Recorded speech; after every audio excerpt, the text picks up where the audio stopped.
The video game industry is in turmoil. Games are bigger than movies. More people are playing video games than ever before.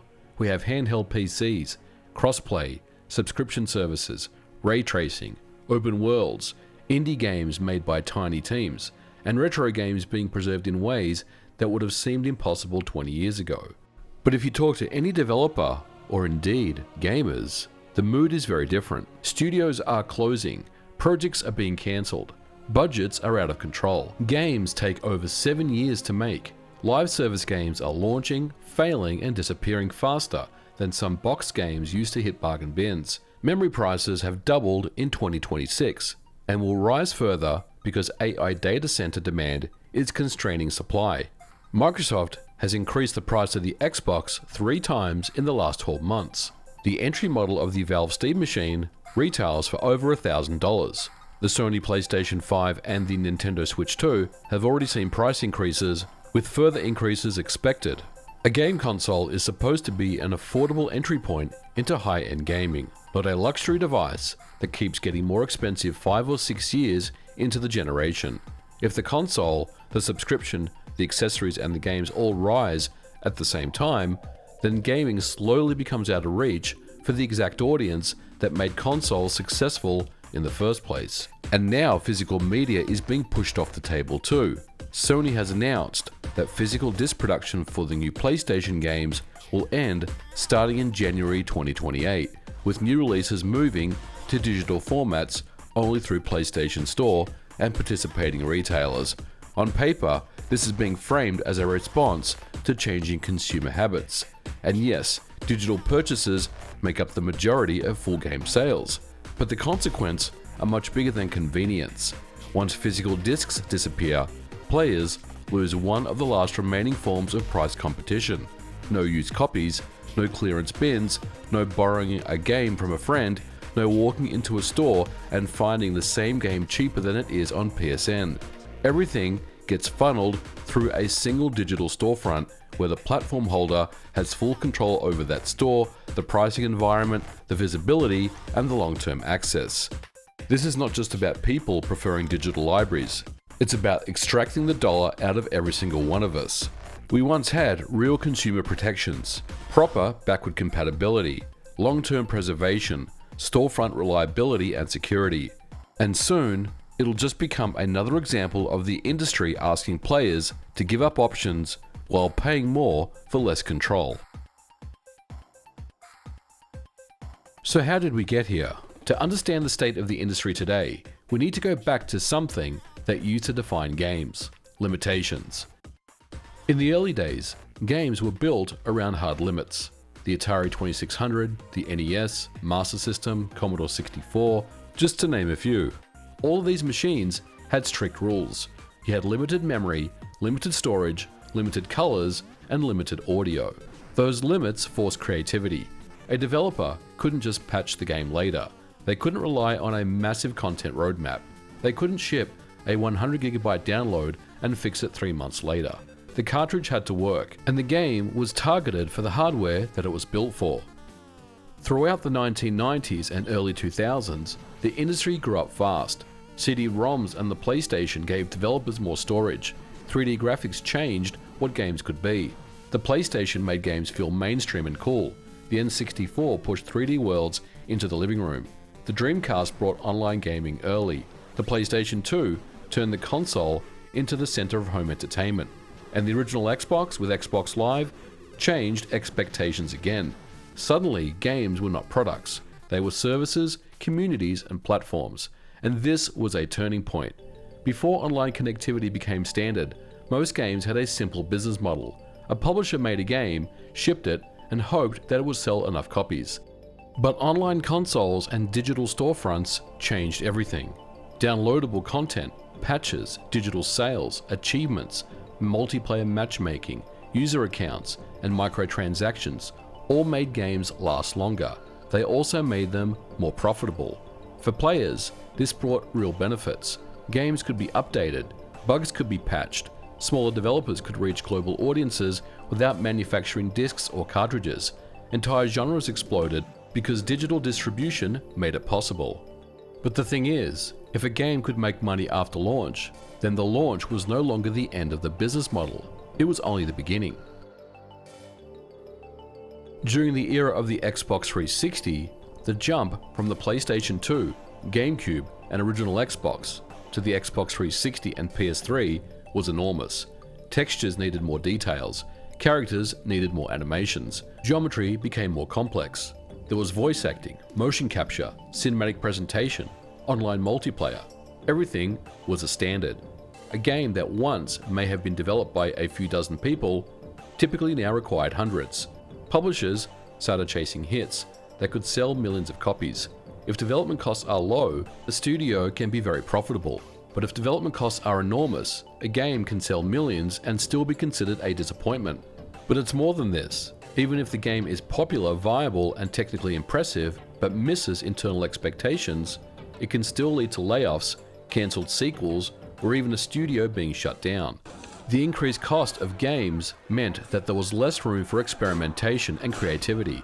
This is why so many large publishers started to lean harder into proven franchises. Sequels, remakes, reboots, licensed IP, familiar genres, open worlds, battle passes, and even annualized content. Developers themselves rarely lack creativity, but because the financial risk became too high, often those games never came out. When a game costs hundreds of millions of dollars to develop and market, publishers do not want a good idea. They want a safe one. And then came the live service boom. Initially, there were good reasons for them. Games such as World of Warcraft, League of Legends, Fortnite, Destiny, GTA Online, Minecraft, and Counter-Strike showed that games could become long-term ecosystems. Rather than the one-time upfront cost, a successful live service game could generate revenue for years. For a publisher, this is incredibly attractive. One successful live service title can outperform a dozen traditional releases. It can keep players engaged, generate recurring revenue, and create a constant relationship between the player and the platform. But the problem is that live service games require something that many companies underestimated. Players only have so much attention. A live service game doesn't just compete with another game at launch, it competes with every game the player already plays, every battle pass that they've already bought, and every friend group they already have. And this makes live service titles exceptionally difficult to develop. Sony spent years building live service games, launching them, and discovering almost immediately that players had moved on very quickly. Developers spend years of their lives on projects that literally vanish within months, and the studio will often not survive. The pandemic made things even more complicated. During lockdowns, gaming exploded. People were stuck at home. Consoles were sold out. PC hardware was hard to find. Games became a social space, a distraction, and a way to stay connected. Companies saw this growth and assumed that it might continue. They hired aggressively, acquired studios, greenlit projects. Investors poured money into gaming because it looked like the future of entertainment had arrived early. But the pandemic spike was not normal growth. As the world reopened, player behavior changed. Interest rates rose. Inflation hit consumers. Development became more expensive. Funding became harder to get. And suddenly, companies that expanded for a bigger future had to deal with a smaller reality. And this is a major reason why we've seen so many layoffs. The industry was not collapsing in the traditional sense. People were still buying and playing games. The problem was that companies had built their plans around unrealistic growth, and when that growth had slowed down, the correction hits developers first. At the same time, the industry became more consolidated. Large companies would start buying studios, publishers, and IP. Microsoft would acquire Activision Blizzard and Bethesda. Embracer Group went on a massive buying spree before restructuring and cutting back. Sony would buy Bluepoint and Bungie and various other studios. Other players like Tencent and NetEase invested heavily across the market. This type of consolidation, however, has consequence. When a mid-sized studio is independent, it's at risk. But when it's owned by a giant company, it has a different risk. It may have more funding, but it also has quarterly expectations, corporate strategy shifts, and pressure from above. If the parent company changes direction, the studio does not control its own destiny, no pun intended. Bluepoint was founded in 2006 and acquired in 2021, and then shuttered in 2026. They were regarded as a best-in-class port and remake studio. Under Sony, they failed to launch any of their own projects or remake any existing ones in half a decade. But this is just one example. Monolith, Arcane Austin, The Initiative, Ready at Dawn, Luminous Productions, Volition, London Studios, Red Storm Entertainment, and many others have also been shut down in the last several years. Microsoft is finalizing a massive Xbox layoff at the beginning of July of 2026, and it's considered to be the largest single layoff event in gaming history. Now, by the time this video goes live, that event may have already occurred. The industry has become unstable and unsustainable. Xbox Game Pass, seen as a Netflix-style subscription for gaming, triggered a wave of subscriber cancellations when prices were hiked up to $30 a month. While it did see a price cut, it's fair to say that many of those customers would never return. A subscription service for games in this fashion is a flawed business model. The service came with unmet growth expectations, and it came with cannibalization of sales. Many highly anticipated first-party titles were simply devalued. PlayStation Plus is also seen as a disappointment. With annual prices reaching up to $160 a year, players often feel like the subscription does not provide proportional value compared to purchasing titles outright during digital sales.